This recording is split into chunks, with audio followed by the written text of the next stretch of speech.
नमस्कार दोस्तों, आपका अहिरवाल अकेडमी में स्वागत है। मेरा नाम यश यादव है। मैं आपके लिए लाया हूँ जनरल साइंस, सामान्य विज्ञान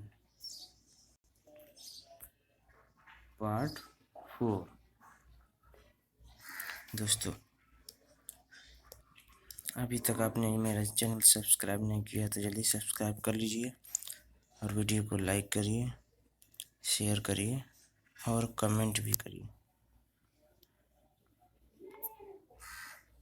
ओके, आ जाइए क्वेश्चन नंबर 201। अंतरिक्ष यात्री को आकाश काला दिखाई देता है, किसके कारण? सूर्य प्रकीर्णन के कारण अंतरिक्ष यात्री को आकाश काला दिखाई देता है।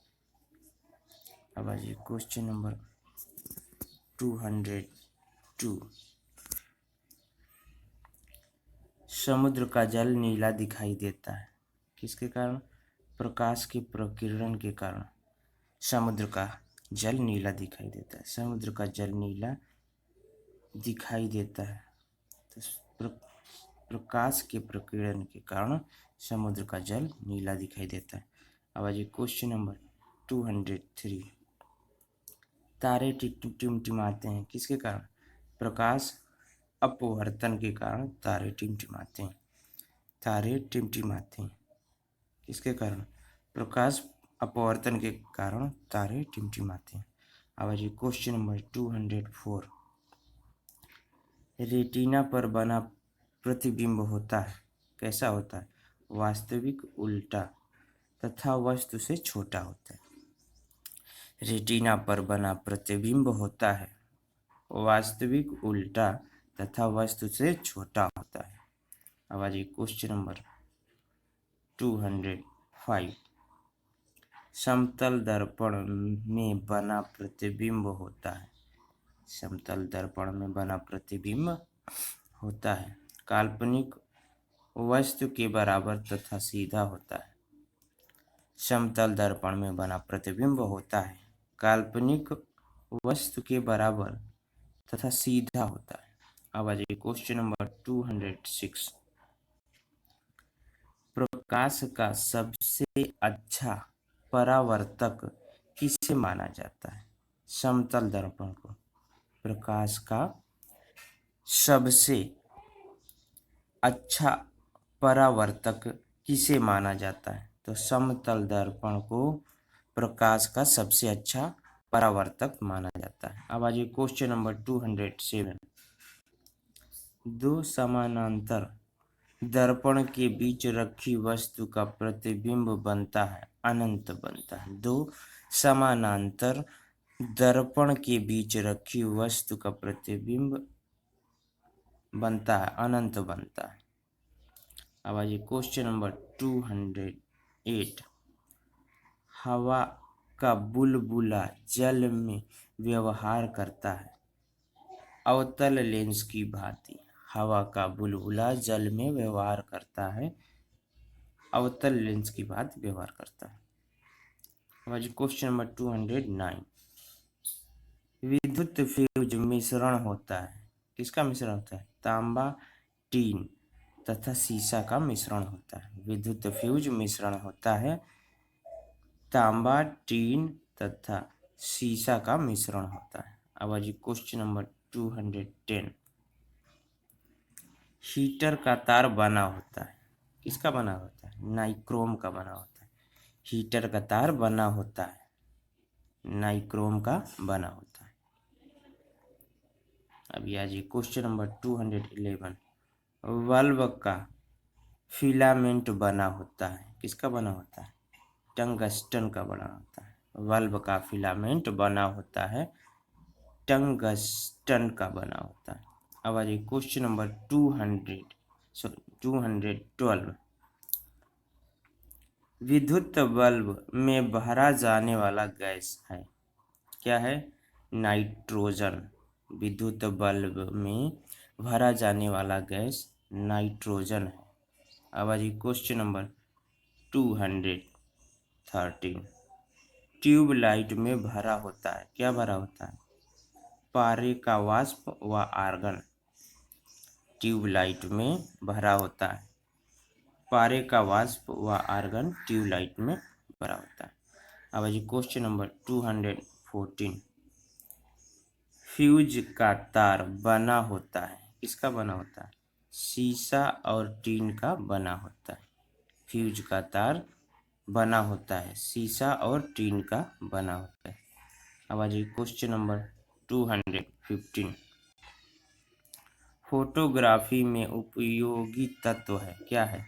सिल्वर ब्रोमाइड फोटोग्राफी में उपयोगी तत्व है, क्या है? Silver bromide. Question number 216। Photography में फिक्सर या स्थायीकरण के रूप में प्रयोग होता है। फोटोग्राफी में फिक्सर या स्थायीकरण के रूप में प्रयोग होता है, क्या प्रयोग होता है? सोडियम थायोसाल्फेट का फोटोग्राफी में फिक्सर स्थायीकरण के रूप में प्रयोग होता है, सोडियम थायोसाल्फेट का प्रयोग होता है। अब आइए क्वेश्चन नंबर 217। फोटोग्राफी में कौन सा अम्ल प्रयोग किया जाता है? तो फोटोग्राफी में अक्जेलिक अम्ल प्रयोग किया जाता है। फोटोग्राफी में कौन सा अम्ल प्रयोग किया जाता है? फोटोग्राफी में अक्जेलिक अम्ल प्रयोग किया जाता है। अब आ जाइए क्वेश्चन नंबर 218। तेल दीप की बत्ती में तेल ऊपर उठता है। तेल दीप की बत्ती में तेल ऊपर उठता है, किसके कारण? केशिकत्व क्रिया के कारण। तेल दीप की बत्ती में तेल ऊपर की ओर उठता है, केशिकत्व क्रिया के कारण उठता है। अब आ जाइए क्वेश्चन नंबर 219। हीरा का चमकना तथा मृग मरीचिका बनने का कारण है, तो पूर्ण आंतरिक परावर्तन। हीरा का चमकना तथा मृग मरीचिका बनने का कारण है, क्या है? पूर्ण आंतरिक परावर्तन। अब आइए क्वेश्चन नंबर 220। भू स्थिर उपग्रह की ऊंचाई है, तो 36,000 किलोमीटर। भू स्थिर उपग्रह की ऊंचाई है 36,000 किलोमीटर। अब आ जाइए क्वेश्चन नंबर 221।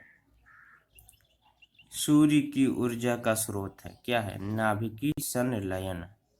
सूर्य की ऊर्जा का स्रोत है नाभिकीय संलयन। अब आ जाइए क्वेश्चन नंबर 222। रॉकेट की गति आधारित है समवेग संरक्षण के सिद्धांत पर। रॉकेट की गति आधारित है समवेग संरक्षण के सिद्धांत पर। अब आ जाइए क्वेश्चन नंबर 223। मानव नेत्र कार्य करता है उत्तल लेंस की तरह। मानव नेत्र कार्य करता है उत्तल लेंस की तरह। अब आ जाइए क्वेश्चन नंबर 224। निकट दृष्टि दोष मायोपिया दूर किया जाता है अवतल लेंस का प्रयोग कर। निकट दृष्टि दोष मायोपिया दूर किया जाता है अवतल लेंस का प्रयोग कर। अब आइए क्वेश्चन नंबर 225। निकट दृष्टि दोष का कारण है नेत्र लेंस का मोटा तथा फोकस दूरी कम हो जाना। निकट दृष्टि दोष का कारण है नेत्र लेंस का मोटा तथा फोकस दूरी कम हो जाना। अब जी क्वेश्चन नंबर 226। दीर्घ दृष्टि दोष जिसको हाइपर मेट्रोपिया दूर किया जाता है। दीर्घ दृष्टि दोष या हाइपरमेट्रोपिया दूर किया जाता है उत्तल लेंस का प्रयोग कर। दीर्घ दृष्टि दोष या हाइपरमेट्रोपिया दूर किया जाता है उत्तल लेंस का प्रयोग कर। अब आज क्वेश्चन नंबर 227।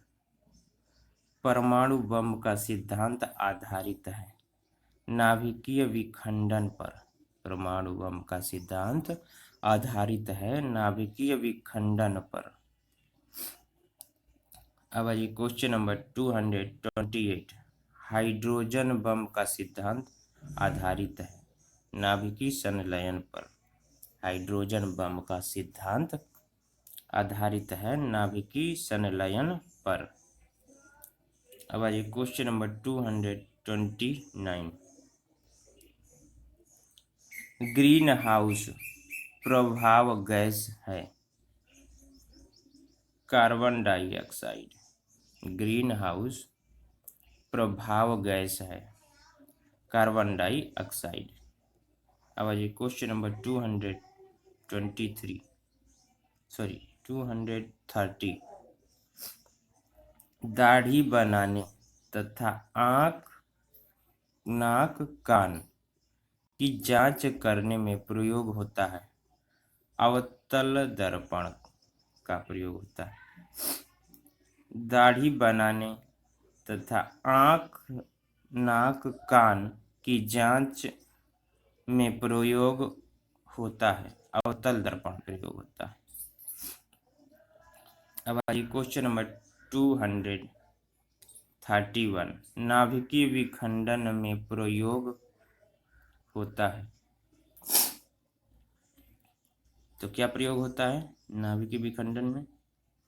न्यूट्रॉन नाभिकीय विखंडन में प्रयुक्त होता है। क्या होता है? न्यूट्रॉन। अब जी क्वेश्चन नंबर 232। द्रव अवस्थी में पाया जाने वाला धातु है पारा।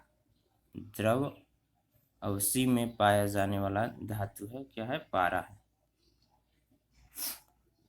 अब जी क्वेश्चन नंबर 233। द्रव के रूप में पाया जाने वाला एकमात्र अधातु है ब्रोमीन।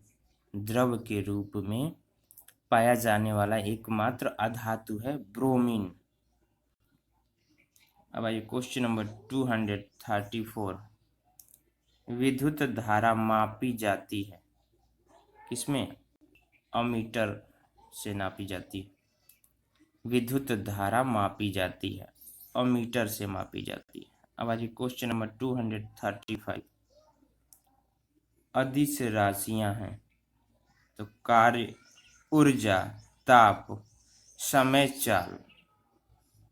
अदिश राशियां हैं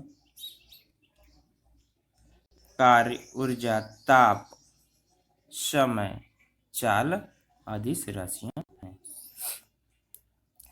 अब आइए क्वेश्चन नंबर 236। सदिश राशियां हैं त्वरण बल विस्थापन वेग। सदिश राशियां हैं त्वरण बल विस्थापन संवेग सदिश राशियां। अब आइए क्वेश्चन नंबर 237। शुष्क बर्फ है ठोस कार्बन डाइऑक्साइड। शुष्क बर्फ है ठोस कार्बन डाइऑक्साइड शुष्क बर्फ है। अब जी क्वेश्चन नंबर 238। तत्व का सबसे छोटा कण या भाग है क्या है? परमाणु। तत्व का सबसे छोटा कण या भाग है क्या है? परमाणु है। अब जी क्वेश्चन नंबर 239। रासायनिक यौगिक का सबसे छोटा यूनिट है क्या है? अणु है। रासायनिक यौगिक का सबसे छोटा यूनिट है क्या है? अणु है। अब आज क्वेश्चन नंबर 240। परमाणु के 3 मौलिक कण हैं। क्या हैं? इलेक्ट्रॉन, प्रोटॉन तथा न्यूट्रॉन। परमाणु के 3 मौलिक कण हैं, इलेक्ट्रॉन, प्रोटॉन तथा न्यूट्रॉन। अब आइए क्वेश्चन नंबर 243। इलेक्ट्रॉन की खोज की थी जे थॉमसन ने।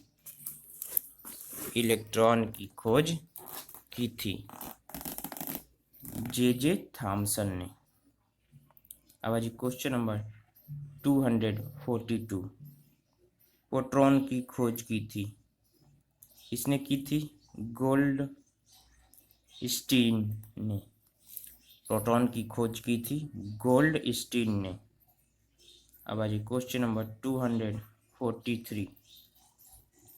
न्यूट्रॉन की खोज की थी जेम्स चैडविक ने। न्यूट्रॉन की खोज की थी जेम्स चैडविक ने न्यूट्रॉन की खोज की थी। अब आइए क्वेश्चन नंबर 244। इलेक्ट्रॉन होता है, क्या होता है? ऋणावेशित कण होता है। Question number 244। इलेक्ट्रॉन होता है, क्या होता है? ऋणावेशित कण होता है। अब आइए क्वेश्चन नंबर 245। प्रोटॉन होता है, क्या होता है? धनावेशित कण होता है। प्रोटॉन होता है धनावेशित कण होता है। अब आइए क्वेश्चन नंबर 246। न्यूट्रॉन है, न्यूट्रॉन है, क्या है? एक आवेशहीन कण।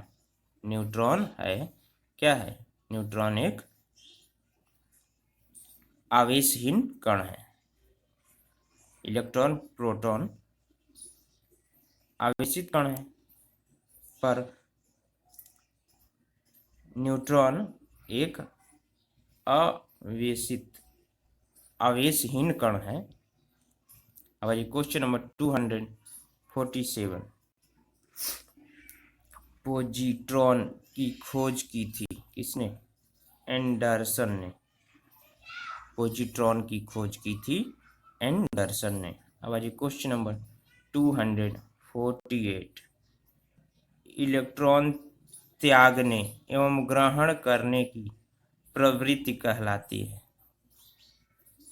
तो क्रमशः इलेक्ट्रॉन त्यागने तो ऑक्सीकरण एवं ग्रहण करने की प्रवृत्ति अवकरण हो गई।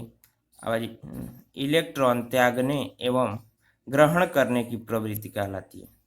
तो क्रमशः इलेक्ट्रॉन त्यागने की प्रवृत्ति हो गई ऑक्सीकरण एवं ग्रहण करने की प्रवृत्ति अवकरण होती है।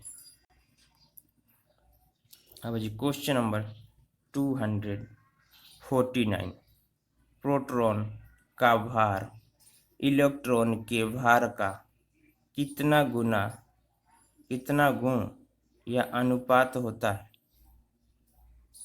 तो 1840 गुना।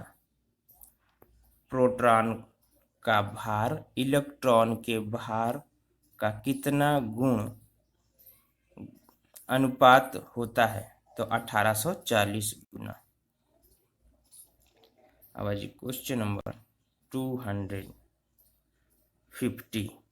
वैद्युत अपघटन में ऑक्सीकरण होता है एनोड पर। वैद्युत अपघटन में ऑक्सीकरण होता है एनोड पर। ओके दोस्तों, आज के लिए इतना ही। आपको मेरा वीडियो अच्छा लगा हो तो जल्दी से आपने चैनल को अगर सब्सक्राइब नहीं किया हो तो चैनल को सब्सक्राइब कर लीजिए, वीडियो को लाइक करिए और कमेंट भी करिए। ओके दोस्तों, थैंक यू फॉर वॉचिंग।